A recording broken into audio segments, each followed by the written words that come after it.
السلام علیکم الحمدللہ والصلاة والسلام علی رسول اللہ اما بعد وقال النبی صلی اللہ علیہ وسلم۔ معزز سامعین، اگر ہم چاہتے ہیں کہ کل قیامت والے دن ہمیں رسول اللہ صلی اللہ علیہ وسلم کا ساتھ ملے، ہم رسول اللہ صلی اللہ علیہ وسلم کے ہاتھوں سے حوض کوثر پئیں، ہم رسول اللہ صلی اللہ علیہ وسلم کے ساتھ جنت میں جائیں، تو میرے محترم بھائیوں، ہر مسلمان کو، ہر کلمہ پڑھنے والے کو، لا الہ الا اللہ کا ورد کرنے والے کو، رب کو ماننے والے کو، رسول اللہ صلی اللہ علیہ وسلم کا کلمہ پڑھنے والے کو یہ تین ادب رسول اللہ صلی اللہ علیہ وسلم کے بارے میں یاد رکھنے چاہیے، ان کو کبھی نہیں بھولنا چاہیے۔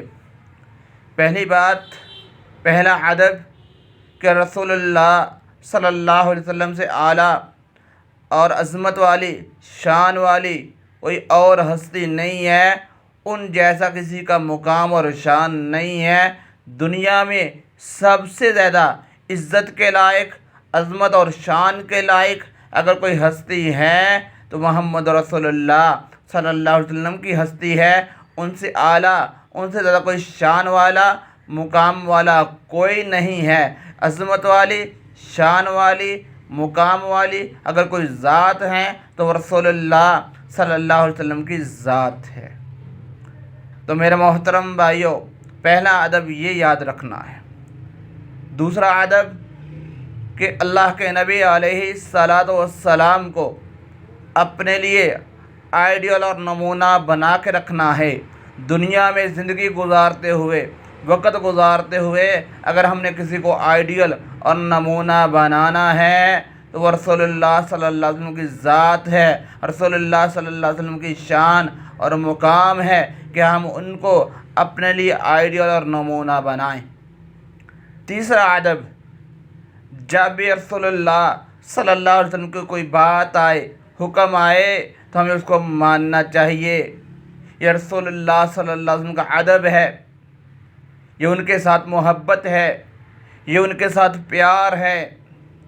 اس لیے تو اللہ رب العالمین بھی فرماتے ہیں نا، وَمَا آتَاكُمُ الرَّسُولُ فَخُذُوهُ وَمَا نَهَاكُمْ عَنْهُ فَانْتَهُوا۔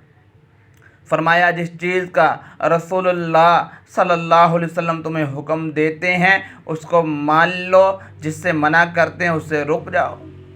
تو میرے محترم بھائیوں، رسول اللہ صلی اللہ علیہ وسلم کے بارے میں یہ تین آداب کبھی نہیں بھولنے چاہیے، ان کو یاد رکھنا چاہیے۔ رسول اللہ صلی اللہ علیہ وسلم کے شان، مقام، عظمت اور شان کو یاد رکھنا ہے کہ ان سے اعلیٰ کوئی نہیں ہے، ان سے زیادہ مقام والا اور شان والا کوئی نہیں ہے۔ دوسرا مقام، دوسری شان، دوسرا ادب کہ رسول اللہ صلی اللہ علیہ وسلم کو ہم نے اپنے لیے اور آنے والی زندگی کے لیے اور اپنے گھرانے کے لیے، اپنے اہل و عیال کے لیے اگر ہم نے کسی کو نمونہ بنانا ہے، آئیڈیل بنانا ہے تو رسول اللہ صلی اللہ علیہ وسلم کی ذات کو نمونہ اور آئیڈیل بنانا ہے، اپنے لیے بھی، اپنے اہل و عیال کے لیے بھی، اپنے گھرانے کے لیے بھی۔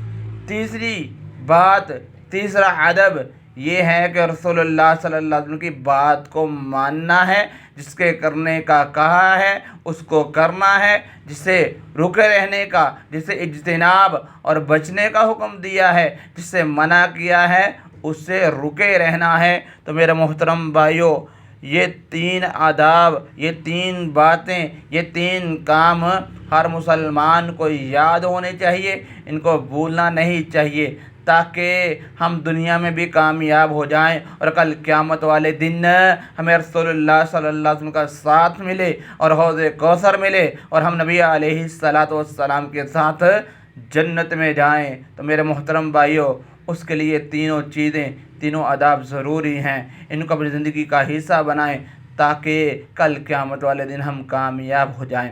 اللہ تعالیٰ سے دعا ہے کہ اللہ تعالیٰ حق بات کو سمجھ کر اس پر عمل کرنے کی توفیق عطا فرمائے۔ وما علینا الا البلاغ المبین۔ الحمد للہ رب العالمین۔